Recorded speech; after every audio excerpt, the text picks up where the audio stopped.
and the little ships that were able to go over to Dunkirk to rescue those troops. And when you look along, you can't help but think, what must it have been like for those Allies that were pinned with their backs against the English Channel, German forces advancing right at the beginning of the war, remember, 1940, of course, barely, 8-9 months into the war, something like that, to see the sight of these small ships appearing to pick them, pluck them from the beaches, from the shores around Dunkirk.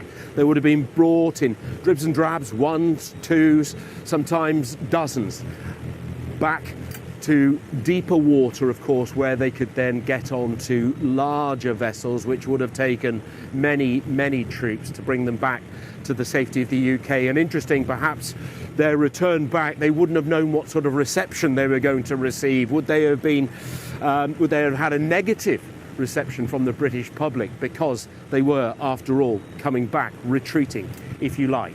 But in fact, they were given a hero's welcome, and there were so many heroes. There was such heroism in the face of such adversity. And when you look at the different types of vessels, the fishing boats, the lifeboats, there's even a steam tug, it's such an incongruous sight, such an incredible sight.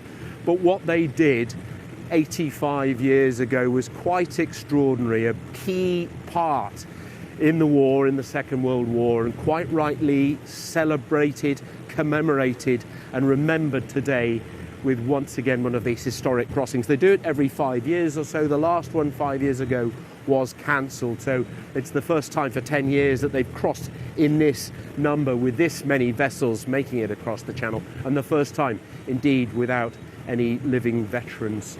But as we say, and as they say, it's the vessels themselves that are the veterans these days. Long trip to Dunkirk, should take us another 7 hours or so, but we'll bring you all of the pictures, all of the stories from today in tomorrow morning's programme. Oh, I look forward to it, John. It's such an extraordinary story. Thanks, John. Thanks for bringing that to us.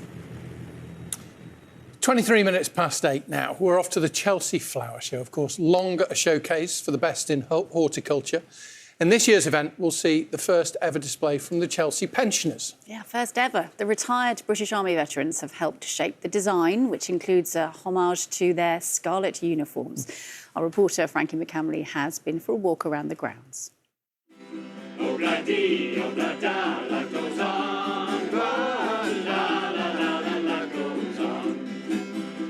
It sure does go on for these Chelsea pensioners, bringing the tune to the bloom in their first ever garden display here at the Chelsea Flower Show. From the very beginning, we were asked, well, what would you like to see in this garden? And what did you say?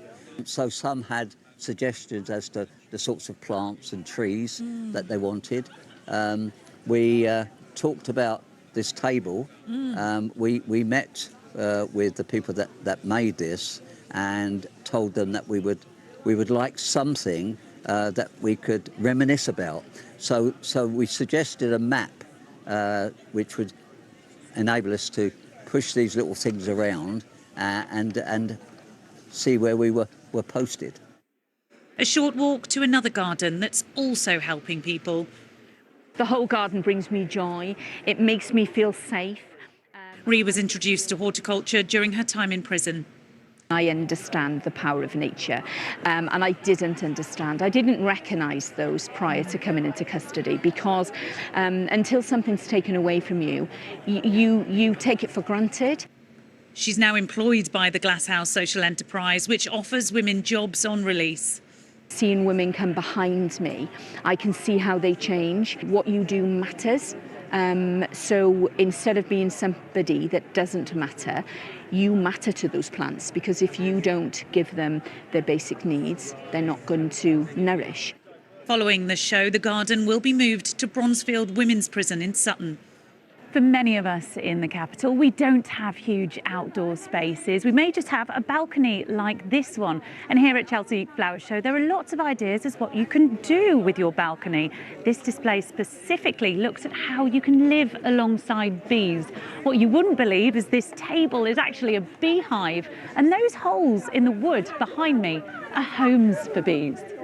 There are also environmental concerns being highlighted, with water scarcity a very real issue in the capital. So this team are focusing on plants that don't need much hydration. The climate is changing, and in some ways things are getting drier in certain parts. These plants are plants that have been born out of sort of hardship, and they're resilient, and we thought it would be really interesting to bring them along. Along with all of the incredible designs on display at this world-renowned flower show in their backyard.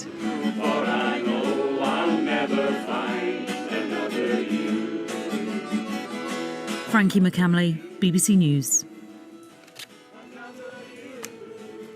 As someone who has no green fingers, I'm always totally in awe of the creativity of the gardeners. And it's amazing that the Chelsea pensioners, it's been so long since they've had their own garden at Chelsea, isn't it? You would think they'd have one every year. Yeah. There's an idea.